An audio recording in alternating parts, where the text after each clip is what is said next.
Hello everybody, it's Shrouded Hand here. Some videos are disturbing not because of what is seen on screen, but because of what it doesn't show. 2016, Loxahatchee, Florida. What we're looking at here is a crime scene walkthrough of the Ullman household.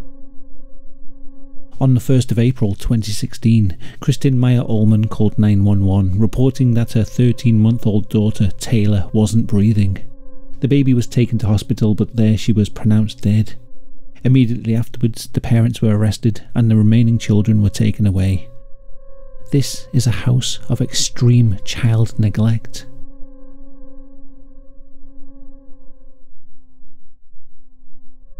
Some of the shots feel poignant, like how the video opens on some discarded Nerf guns surrounded by what looks like feces or some other brown-black filth smeared on the carpets. The cameraman most likely is just forensically recording the full extent of the horrors inside the house. I don't think there's much artistic direction behind where they point the camera, but it's like you can feel their thought process as they walk around the property, where they direct the lens, which details they choose to linger on. It feels very stark and very cold and bare. It must be a child's bedroom, but there's hardly any toys, no colour or signs of love. And now I believe this is bedroom 2. It's described as having black stained, wet, sticky carpets, which you don't see in the video. And there's pretty hefty sound equipment in this room, but apart from that it's again very stark and bare. Kristen Meyer and Alejandro Ullman lived in this house with their 10 children. The oldest was 15 years old, the youngest was the 13-month-old baby. The kids must have shared beds because there's definitely not enough for all of them. From all accounts, the kids were mostly left to their own devices, locked out of the house for most of the day and left to run riot around the neighbourhood. Neighbours reported that the kids were often seen begging for food and water or searching through trash cans. They would also generally cause trouble up and down the street. It makes me wonder if the scant few toys that you do see were given to them by their parents, or they were just stolen and scavenged from the street. Into the bathroom now, more filth on the floor amongst the cracked and missing tiles. I'll play a bit of the original audio here and take a listen.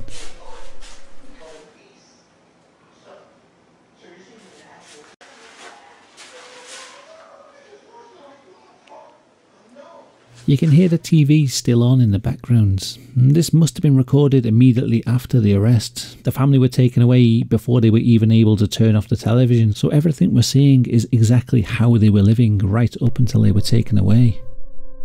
Notice no soap or anything to wash with, apart from that one bottle on the windowsill, whatever that is.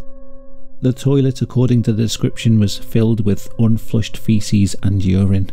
Apparently, the stench could be smelled from the driveway outside. And now we're looking at the dining area and family room. I say dining area, but I don't know if anyone actually ate in here. I'm sure there's a dining table and dinnerware, but it looks almost ornamental piled up like that, like it's never actually been used. As I've alluded to in the title of the video, the children in this house were hardly ever fed. The family room looks almost normal, a little messy perhaps, but whose house isn't? Looking at it, you could almost believe that a normal family life went on here. In actual fact, the children were half feral. This would explain why investigators found feces smeared on the walls. Most of the kids had never been to school and they hadn't learned to speak. Some of them could only communicate in grunts. Taylor, that 13-month-old child that died, was found to be so severely malnourished that she weighed less than when she was born.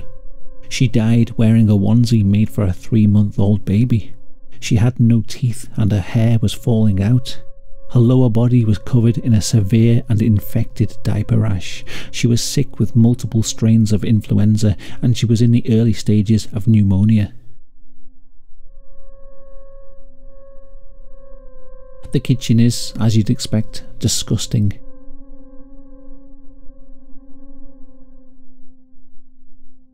It looks like there is some stuff to eat, but apparently the fridge and freezers were malfunctioning, so a lot of the food is expired and rotting.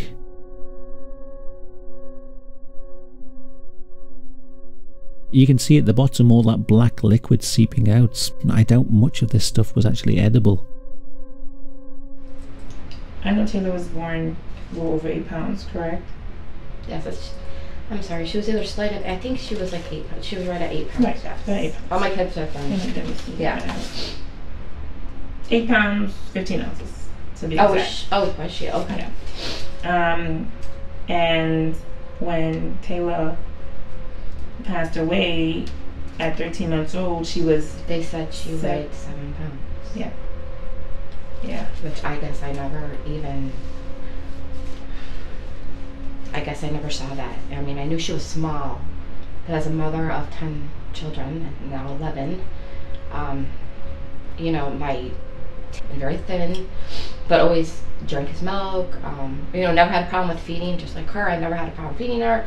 She never, you know, she never not wanted the bottle. She always wanted it. It was consistent formula. In the fridge, some cheese slices and condiments, no proper food, more rot and stink at the bottom. The milk surprisingly is in date for another couple of days, although look at the colour of this one compared to the other. This stuff's definitely going bad before its time. Apparently the other children were found covered in dirt and bug bites and were unusually lethargic, as if they were extremely exhausted. They had been starved to the point that the police found it very difficult to wake them up. Strange then that the parents don't look malnourished at all. In fact, they seem to have been eating very well. After their arrest while she was in prison, Kristen sent letters to Alejandro telling him how much she loved him, saying that they'd done nothing wrong and they would both get through this together. During the initial interviews, she said that they'd both looked after the children very well. It was only after she was threatened with the death penalty that she changed her story. Now she said that Alejandro verbally, sexually and physically abused her to the point that she was a prisoner in her own home. This had exasperated her mental health conditions until she had become unable to look after the children. Alejandro, she said, was a cold and distant father who didn't really spend any time with the children. Instead, he spent the family's welfare money on drugs and alcohol, leaving them without food. Alejandro Allman was known as a violent and controlling man. Even his own mother was terrified of him. In 2015, he was temporarily living at his parents' house in Green Acres, and his mother filed a petition for protection because she was so scared that he would hurt her. In the petition, she stated that Alejandro threatened to kill my husband and me. We want to report him to child protection, but he says he will hurt us. He doesn't take care of our children. He refused to leave our home. So it's not much of a stretch to suggest he might have been abusive towards his own wife. The fact that Kristen sent Alejandro love letters at first and only came out with abuse allegations when faced with the death penalty is a little suspicious, but it could be true. She could have been so gaslit and controlled by him that she continued to defend him for some time after their arrest. I guess unless you were present in the house whilst it was happening, it's very hard to say what the truth of the matter is. I think that's part of what makes the footage eerie, trying to imagine what did or didn't happen within these rooms, never really seeing the full picture. We know that something monstrous happened here, but how much domestic abuse and mental health problems contributed to that, it's hard to really prove either way. Did you ever notice how extremely underweight Taylor was for a 13-month-old? I didn't pick up my daughter. I came home late. I laid down. I saw her. She was dressed. I mean, I didn't bathe her. I didn't do any of that. So no, I didn't pay attention to that. So onto the master bedroom now, and this is where Kristen and Alejandro slept. What I notice immediately is how cluttered this room is compared to the stark emptiness of the children's rooms. It looks like a hoarder's room. The unsorted piles of clothes and other belongings show the general lack of care and untidiness of the occupants, but it feels much more lived in. Much like the parents' own well-fed appearance compared to the starvation of their children, I think the condition of their room compared to the children's room shows a little bit more about their character. Most sinister of all is the crib, ironically next to a pile of cookbooks. Among all the filth and clutter of the house, the crib looks like a little vibrant oasis. The neatly arranged toys, the clean looking blanket, You'd hardly believe that this was where a baby starved to death. I don't know if you've ever seen a picture of a starved baby. It's horrible. They look desiccated and shrunken. How a mother of 10 children wouldn't have recognised these signs is something I can't get my head round. She would have known what a healthy 13-month-old should look like. How she could look at her own daughter, withered and sore-covered, and not think to take her to the doctor. Even if the claims of domestic abuse and mental illness are true, she was left alone with her children for extended periods of times. It was ultimately up to her to protect them. At some point you would have thought that her motherly instinct would kick in and she would have sought help.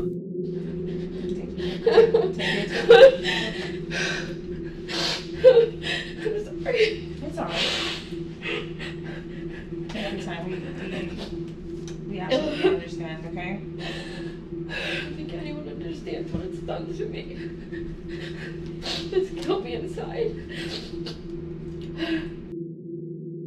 That's why this image of the lovingly arranged crib seems so out of place. It makes me wonder if maybe it was arranged that way after Taylor stopped breathing, maybe while they were waiting for the ambulance to arrive. A little bit of theatre to make it look like they were actually taking care of their starved and sore-covered child. It would explain why the diaper ointment is placed so prominently, and why the blanket looks like no child has ever lay on it. I've got no evidence that they actually did this, it was just a thought, an example of the disturbing kind of speculation that this footage brings up. The laundry room is as you'd imagine. It doesn't look like any washing has been done here in a long time. It seems that clothes got dirty and they were just thrown into this room and forgotten about. Considering the kids were found covered in feces, I do wonder how dirty did the clothes have to get before they were considered too filthy to wear and they were dumped into this room. Apparently this room had a massive stench of mildew and mould.